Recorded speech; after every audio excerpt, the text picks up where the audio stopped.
Hi everyone, Bernard here with the latest Citizen Past blog. So this is about City's history, and as you may have seen on some of my other City vlogs, we're going from someone like this hero here, Mr. David Silva, back in time. Now we're going to February 1982.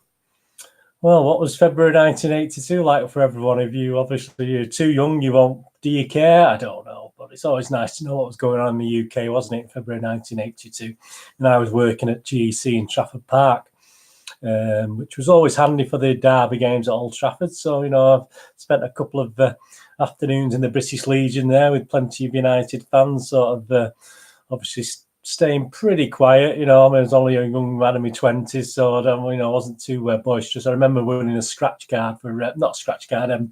We have teams, and you pick a team. And I remember picking. There's a few left, and I think Manchester City was left. No one had put the name against Manchester City, so I picked it, and I actually won the card with Manchester City. So I don't think we won that day. We didn't, I don't think we won the match, though, unfortunately, but at least they got something out of the day. But I always remember that in the British Legion in Trafford Park there up near GEC. My firstborn, Leanne, was only 5 months old in February 1982. She was born in September 1981, just after, obviously, our trip to a wonderful picture of my ex-wife with pregnant, obviously, in May when we went down to Wembley for the weekend against Tottenham. So there's, I think at 5 months she's probably sleeping through. She had a bit not great with colic. My eldest, had a lot of colic problems with Leanne, but there you go. And I was living in Gorton in a terraced house, but I was still at GC in Trafford Park. The country as a whole, the 26th of January had just passed, and unemployment had reached 3 million for the first time since the 1930s. So that wasn't looking very good.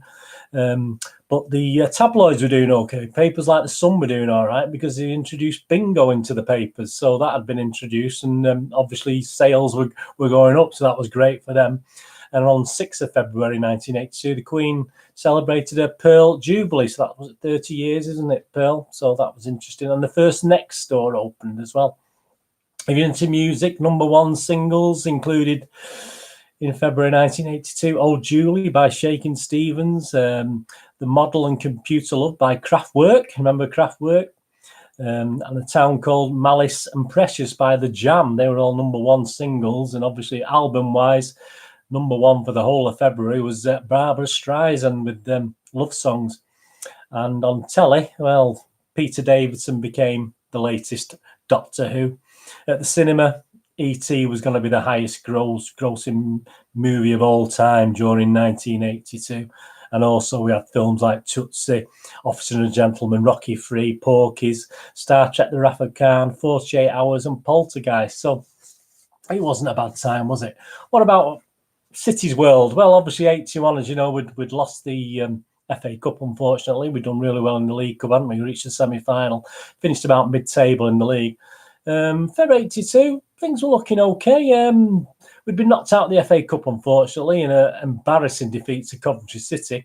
So, and also we'd been knocked out of the League Cup in the 4th round by Burnley 1-0. So we were out of the cups, but we were still doing okay. We were doing okay at in the league. We were actually 4th in the league. And we had actually been top in December, very briefly, in December 1981. So the 81-82 season was shaping up pretty well. And I can't really leave the 82 season without sort of mentioning this gentleman. Rest in peace, obviously, the wonderful Tommy Caton. He was our actual player of the year for 1981-82. That's a picture in the programme, Off-Duty Moments. That was in the end of January programme. So that was the 30th of January 1982 programme, where they had a little piece on City players off-duty moments. Obviously, Tommy Caton was born in 6th of October 1962 and sadly passed away through a heart attack on the 30th of April 1993 at 31 years, obviously only 30 years of age. He hadn't even reached his 31st birthday.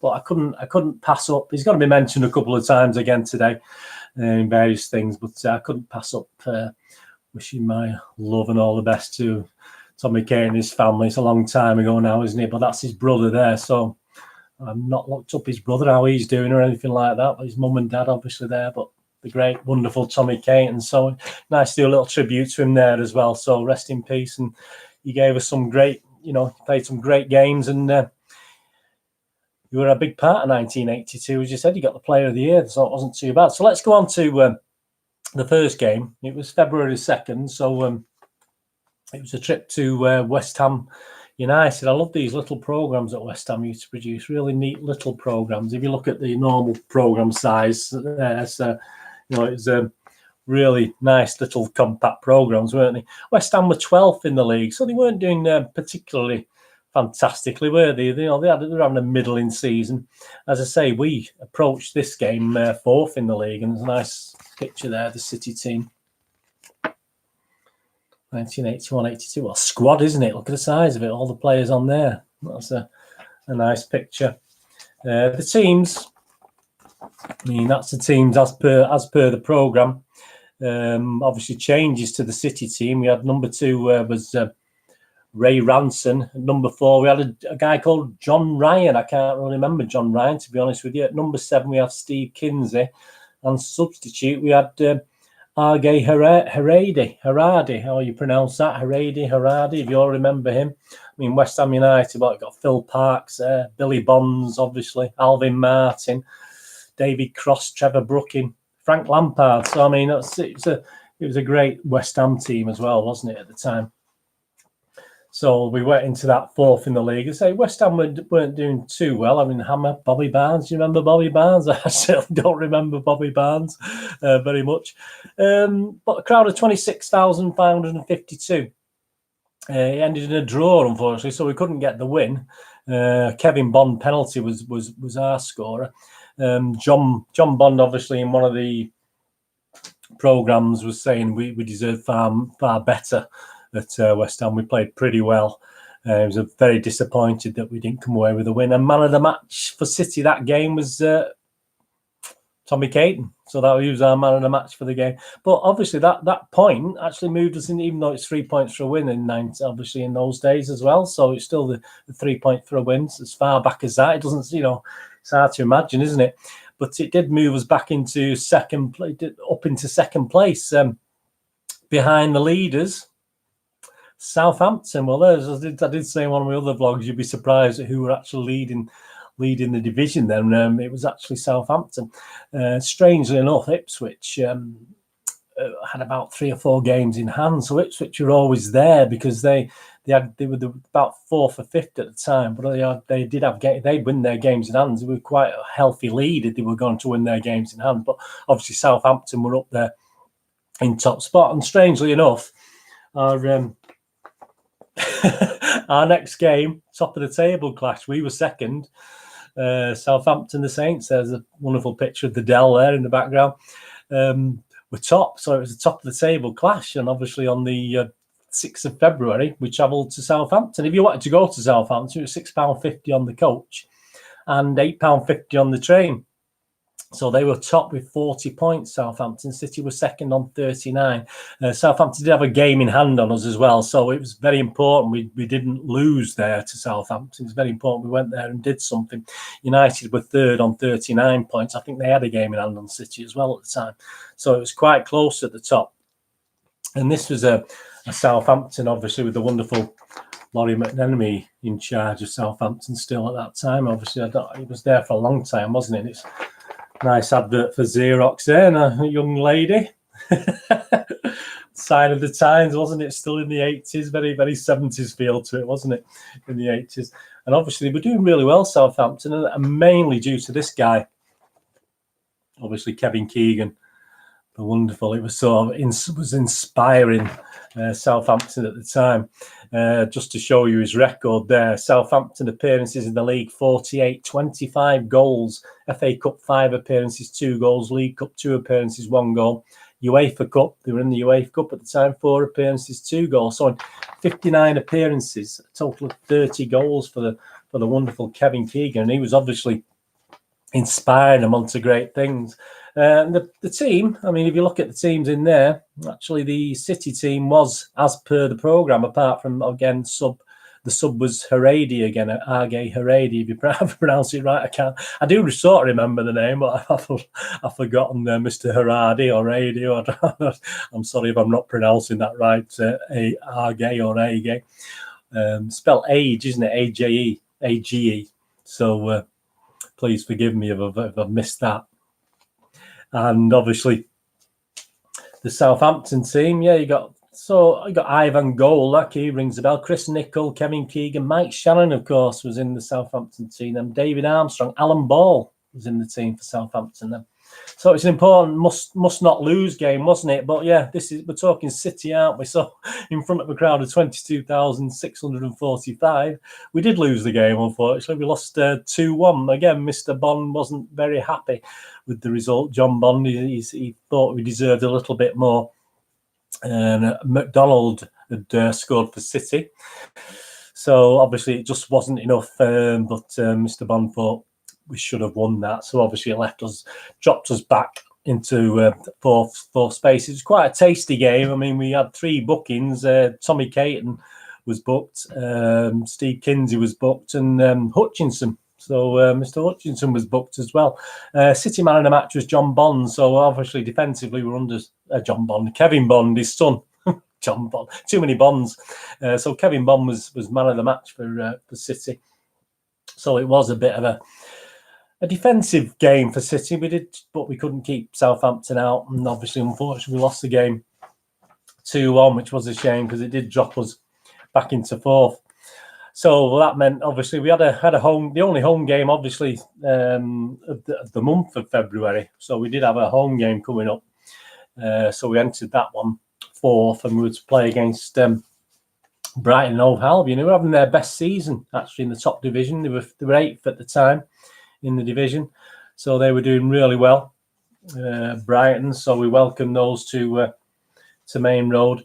John Bond's personal view, he was a bit angry in his notes. I noticed, he's getting a bit irate, and he'd actually reduced the City playing staff by 4 players over the last fortnight. The latest depart just happened this week with the temporary transfers of Tommy Hutchinson and Phil Boyer for a 3-month spell in the Far East with the beloved club of Hong Kong. It was inevitable that all these deals would happen. I'd frequently expressed my disappointment about Martin O'Neill, whom I'd signed last summer from Norwich, and warned that it would be better for him and the club if he continued his career elsewhere. So his return to Norwich was ideal for all concerned.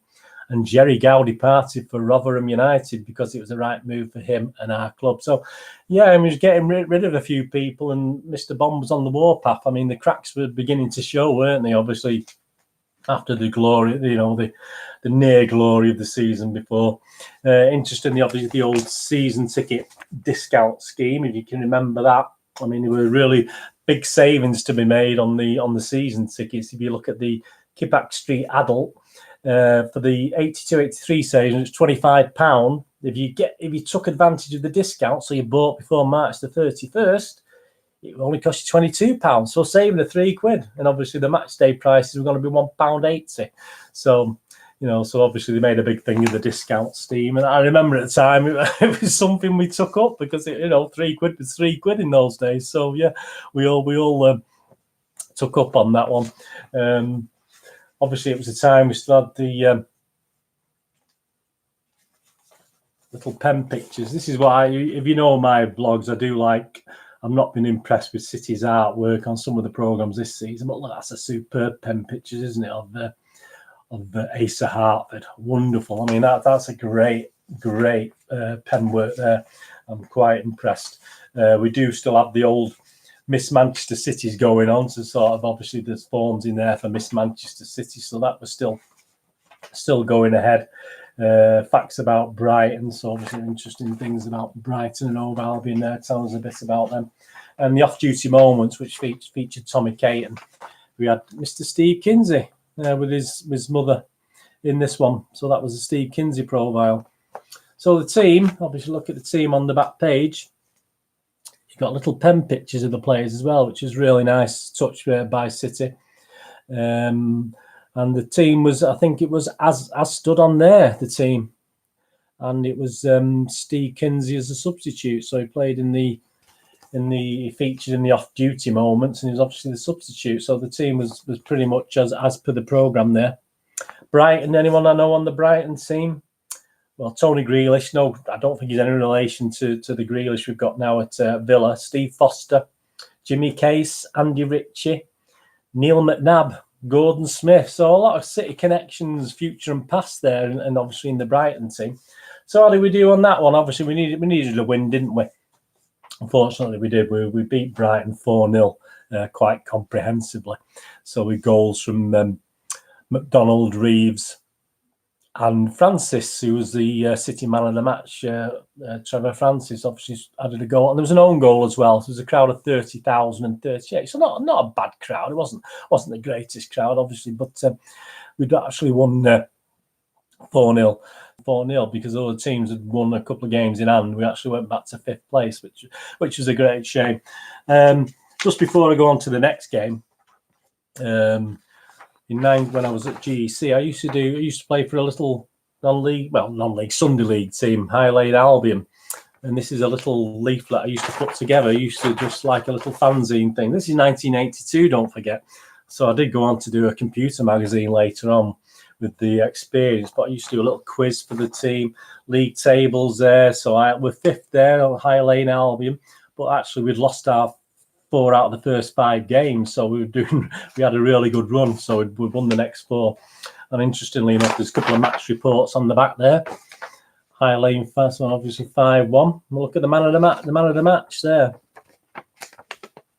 B. Deneen. Wonder who that is. Man of the match. I didn't pick the man of the match, but I got man of the match for that one, so that was really good. And then we drew the next one 1-1 there. I wasn't the man of the match on that one as well, but it's just nice to see these things I used to produce for the team. And obviously I did more a booklet, and you'll see them in some of the future ones. But I just thought I'd show you that, just to show you my pedigree of doing little match magazines and these sort of things. So that was 1982. I was doing them. I was doing little computer things as well in 1982 while I worked at GEC. So that was my interest in, I think I've told you in other vlogs about my interest in magazines and fanzines, etc. Because I was doing them myself, even though I did try and do one for City at some stage. But that was another story which I talked about in the very first vlog. If you want to go back and have a look at that. Anyway, more on that another time. So that brought us to another tough game actually against Tottenham Hotspur. At White Hart Lane on February the 20th. So a trip to White Hart Lane. They were doing really well, Tottenham, at the time. Even though the league position, they were 8th in the league, so they weren't doing so great in the league, but they just secured a place in the League Cup final, where they'd be playing Liverpool. They were in the quarter-final of the FA Cup. They just won through to the quarter-final of the FA Cup with the game against Chelsea. And they're also in the quarterfinals of the Cup Winners' Cup. So obviously they'd won again to the Cup Winners' Cup after beating us in the previous May. So in the Cups, they were doing really, really well. And you got our old D-Les on the cover there. Obviously one of our guys that we didn't, obviously not one of our favourites, was it? There's a piece in about a no parade. So if they'd won the League Cup, they were just telling the fans it wasn't going to be a parade, because obviously they had a Cup Winners' Cup game against Eintracht Frankfurt to come up. A nice picture of City there as well. It's sort of done at night picture there. It's a squad picture, which I've not seen before. So it's like a done at night one. That's a nice picture of City. That was a good picture. And obviously that was great. I enjoyed that. It was taken from obviously the old White Hart Lane. It's no longer with us now, is it? Well, that was a picture taken at their 5th round game in the FA Cup against Aston Villa. But it's just that I love those old pictures. I do really love those old pictures. And the team, obviously the City team, we had a young man called Gary Jackson, the sub. He's not on there, young man, but we'll talk about him again in a few moments. He's actually raised his head again, Mr. Gary Jackson. I don't remember the guy, to be honest with you, but he was the only change to the team that day that was published in the programme. And he actually made his debut because he came on late to make his debut in that game after an injury. How did we do? Well, again, White Hart Lane, we didn't do too well. We lost 2-0, unfortunately. which meant we dropped to 7th in the league. So we're stuttering along a bit, aren't we? That's the problem. Good crowd, 46,181. Our man of the match was Joe Corrigan, so obviously we come under a lot of pressure, but we didn't do too well at White Hart Lane, or a lot of away grounds in those days. But so sadly, we lost that one 2-0 and dropped to 7th. So the morale was quite low. Obviously, Mr. Bond was a bit angry with the team, as you could see from the last programme, so he was getting angry by the time. So our last game in February, what was it? We need something to lift morale, don't we? We needed something to get on with and lift the morale of the team. But this is what we had, a trip to Old Trafford, who were actually second in the title. Now, they'd actually gone up to second in the table, 4 points behind Southampton, and had 2 games in hand as well. So, United were flying quite high, and they were now 4 points clear of us, and also had played a game less than City. And United, like us, were out of the cups, but obviously they were making a charge for the title, weren't they? Obviously, and we had in charge the wonderful Mr. Ron Atkinson in charge. We had the Daily Mirror. Obviously, I don't know if they did this for the City magazine, but the Daily Mirror obviously laughed with David Rowe every day in the Mirror. So a little caricature, picking a bit on City about obviously hoping United win. But obviously, hope City do okay at least 20-5 after the game finishes. So I'm sure the Daily Mirror must have done that for City as well in the City programmes. Or I can't really remember that. But perhaps I'm being a bit unfair on the Daily Mirror. But I always thought they were a bit biased towards United. Piece on City, obviously, in there. Interesting that the City's £2 million attack, and there's no detriment in the article. But City's are they implying we just spend money to buy our attack there? I'm not, perhaps I'm being a bit cruel on them by saying that. I'm not too sure. And there's an interesting advert for Golden Wonder. That was obviously Old Trafford in the background that was showing on television. It was called Pot Casserole. I thought it was called obviously Pot Noodle from what I remember. Obviously, it must have been called a Pot Casserole. So obviously they were it's great. Just a good picture of Old Trafford, isn't it? In the old day, you think back to the older days. Obviously it's like Lego and Meccano land now, but that's a great image of Old Trafford as it used to be. And how I spent, went to many games when it was like that. I've not been so much recently, but obviously in those days I used to go to most of the derbies at Old Trafford. The teams. So if you look at the City and United teams there, the United team, Gary Bailey, Gidman, Albiston, Wilkins, Moran, Buchan, Robson, Birtle, Stapleton, Duxbury and Coppell. So one of the really good teams. Hey, Ron Atkinson didn't take them to a title, did he? Anything like that. The only difference for City was Harady was in for Bond for Kevin Bond. Mr. Gary Jackson was getting his full debut. So there you go. So I think he was 17 years old. So again, I'll mention him a little bit again in a moment. He was making his debut for instead of Francis, and I think he was given the job of marking Ray Wilkins as well. So obviously a tough task for Mr. Gary Jackson, and Steve Kinsey was to be the substitute. So how did it pan out? Well, we didn't. It's the 80s. We did okay. We drew 1-1. We managed to draw 1-1 with them. Kevin Reeves actually put City ahead. That's an image of the heady goal he scored. He actually put City ahead in the 17th minute, I think it was. And a crowd of 57,872. Now, I think United's average is about 45,000, so a good 12,000 up on their average. And obviously that was the largest crowd at an English game for 4 years, 57,000. So I think there's 52,000 at the previous game at Main Road, which was a 0-0, I think a 0-0 goalless draw. So it was a cracking crowd. City's man of the match was Tommy Caton. So, 2 man of the matches, hasn't he? So, there you go. So, Reeves puts ahead. Unfortunately, we couldn't hang on. And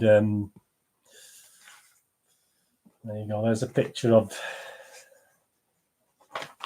So, we drew 1-1. But there's a picture of the soul. But we mentioned Gary Jackson is Parents very, very proud of his. They'd missed his debut at Tottenham. Obviously, he came on for about 12 minutes at Tottenham. But that's Gary Jackson. Now, you remember Gary Jackson. I have to admit, I don't remember it at all. But that's a lovely picture of Gary Jackson there, just for your memories. John Bond obviously did a little match report of his thoughts on the game. Everything we planned last Saturday at Old Trafford worked to the letter. I wouldn't like to think that particular midfield strategy will be needed regularly in the future, but in the circumstances, I had no qualms about employing a system that will bottle up their midfield danger men, Robson and Wilkins. My old mate Ron Atkinson was carried away with his comments that it was the most one-sided 1-1 draw he'd seen. I hope he understands why United got so much of the ball in the play. We allowed them to have it, but we effectively denied their key players any space in which to utilise those advantages. We got the breaks we were looking for, which helped, but every player in the City side applied himself admirably, and from a tactical point of view, it was an enormous success for all of us. We were without Trevor Francis in attack and Kevin Bond in defence, both ruled out through injury, and the recent economics of the club has caused me to temporarily transfer 2 other experienced men, which has left my options reduced. I planned for the Manchester derby. I consider the game far too important for City and prestige turned to allow myself to go into the case in a flippant sort of way, who would have been foolish to play it off the cuff or to attempt to be bold and adventurous. I have tried to develop since I took over the management. So, yeah, I mean, and he had special praise for John Ryan, Aga Haradi, and 17-year-old Gary Jackson. So he was quite happy with the team he put out on the 1-1 draw. And I think most City fans were happy with that result, to be honest with you. I think we were pretty much happy at that. 3 City players were picked for the under-21 England squad as well. Ray Ranson, Nicky Reed and Tommy Caton. So he was quite happy with that. Interesting enough to see an image there of Joe Corrigan. He'd actually been banned from driving. I assume he was drink driving, so he's on his bike there. So he was actually going to cycle to Main Road on his push bike, which is interesting, but a lovely picture outside Main Road of Big Joe there. So obviously at the end of February 82, we were dropping down the league a little bit. We ended up in 8th position then. So if you look at the table there, well, Southampton still top, 53 points. Swansea into second. So again, it was unusual names, weren't they? United had been pushed down to 3rd, but they did have a game in hand on Swansea. Ipswich had 5 games in hand on Southampton. If you noticed that there, Ipswich had 5 games. They'd only played 23. Southampton had played 28.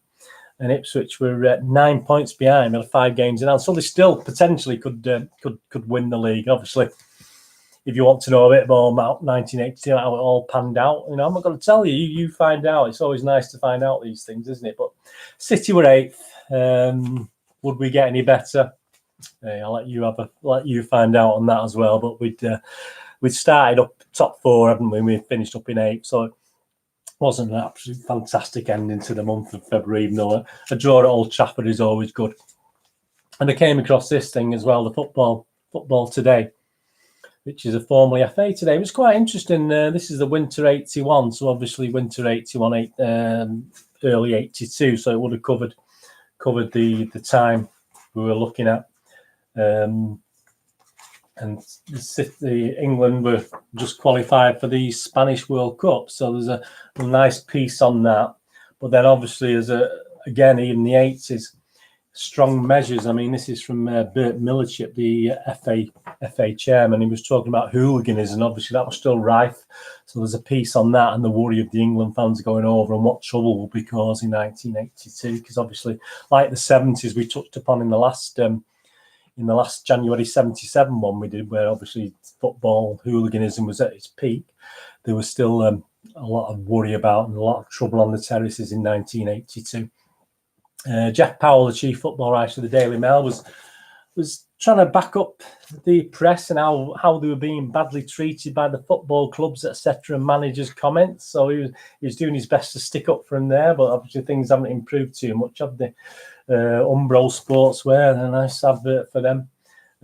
Brian Moore, and obviously Brian Moore and ITV were being panned for showing the penalty in one of the semi-finals. I think it was Spurs Wolves Cup semi-final, and he was defending the rights of TV to show from different angles whether the referee had made the right decision or not. I mean, different times, weren't they? And obviously, we didn't have the games those days. You know, that we do. You know, the TV cameras all over the place like we do now. And there's a lovely thing called Soccer Insight, and what it's actually tactics and various things. So it's actually, you've got people like Don Howe, you know, how to stop offsides or how to play offsides and things. I mean, it's a great little, it's like a coloured blue, like a blueprint thing. Goalkeeping special, so tips on being a goalkeeper. So I mean, these are things I would have loved at the time. I was playing in goal myself, and I was playing out and in goal. I was playing out one day and in goal the next day. Help on wrist injuries. I mean, I don't know how long this magazine went out, but attacking from midfield from Bobby Robson. So hints on attacking. Probably Pep probably had a look at all this, didn't he? The sweeper role. There's the old Kevin Keegan again, obviously one of the heroes at the time. Howard Wilkinson tells you about the sweeper. So I think that was pretty good. Attention all coaches. So it's information on coaching. So it's an FA thing. So it's quite good. Which, FA gets a lot of stick now, doesn't it, for one thing or another. And there was a book review as well in it. Not a very flattering book review. Penny Cole reviews Desmond Morris's new book, and it was called The Soccer Tribe. Yeah, so Desmond Morris, like you would look at animals, was obviously looking at the Soccer Tribe. And again, it's all about hooliganism and things, and obviously how it was affecting the English game. So that was quite good. But that's a good magazine. I mean, that's the only one I've got of that, I think. I don't remember seeing any more copies in my memory boxes, etc. But that was quite a good magazine, a World Cup special. So that was an interesting read, and it's always nice to finish on an advert for cigarettes. We don't see that now, do we? So it's always nice to see that. So hope you enjoyed that trip back to February 1982 in City's world and general football world and the UK in general and my world in general. Hope you enjoyed that. And I have no idea what I'm going to do for March. I always have a quick look, but I hope you enjoyed that anyway. And please, if you did enjoy it, tell your friends about it. And I don't think anyone else is doing a similar sort of thing. And my thanks to people like, obviously, the books. I mean, there's various books I use. Gary James I've used, obviously. I always look back at stuff that Gary James does, and I do my little bit of history, and hopefully it's a little bit entertaining and interesting for you, and it doesn't drag on too long. But there's plenty of little, obviously, links in the things to other months I've done, other years, other seasons. So there's some great stuff out there. And I mean, even a month of City's history is amazing, isn't it? Even just looking at 1 month, never mind 135 years if you count before City. And so it is amazing. I love it. I love doing it. And I hope you enjoy watching it. And please check in the playlist below, all the other blogs of various things. And there'll be another vlog soon on Manchester City from 1904 to the First World War. So that continues my look at City's long and distant history, even before I was born. So please join me for that. Please push the old subscribe button, push the bell notification so you know when these vlogs are coming out, and my City Present vlogs, which cover everything Manchester City now. So please check in the playlist below, and all my links are below in there. So please, you can follow me on Twitter at nostalgia_movie. I follow everyone back on there. And obviously I'm on Facebook at Bernard Deneen with links to moviegamenostalgia.com, which is how I try and earn a living. I sell DVDs, videos and board games. And if you're interested in films and stuff like that, I do vlogs on film releases and board games and poster specials as well. So from the 90s and 2000s when I used to have a little video shop in Manchester. So please have a look on the playlist. There's plenty to go at. So if you get a little bit bored, have a bit of fun and join me on one of them. Anyway, I'll be back with another Citizen Pass vlog very soon. Thank you so much for watching today. And whatever you're going to do with the rest of your day, have a great one. My best to David Silver on there. My best to the wonderful Tommy Caton. Obviously, as I said, he had a big part of 1982, didn't he? So it's nice to have a couple of things about him and a couple of Man of the Match awards as well. So a little bit of a tribute to Tommy Caton as well in this, wasn't there? So great stuff. And say, even getting picked for the under-21s then, but left us far too soon, unfortunately. Anyway, thank you for watching. Whatever you're doing the rest of your day, have a great one. Look after yourself, look after your friends, and more importantly, look after your family. and hopefully I'll see you all again very, very soon. Thanks for watching. Bye-bye.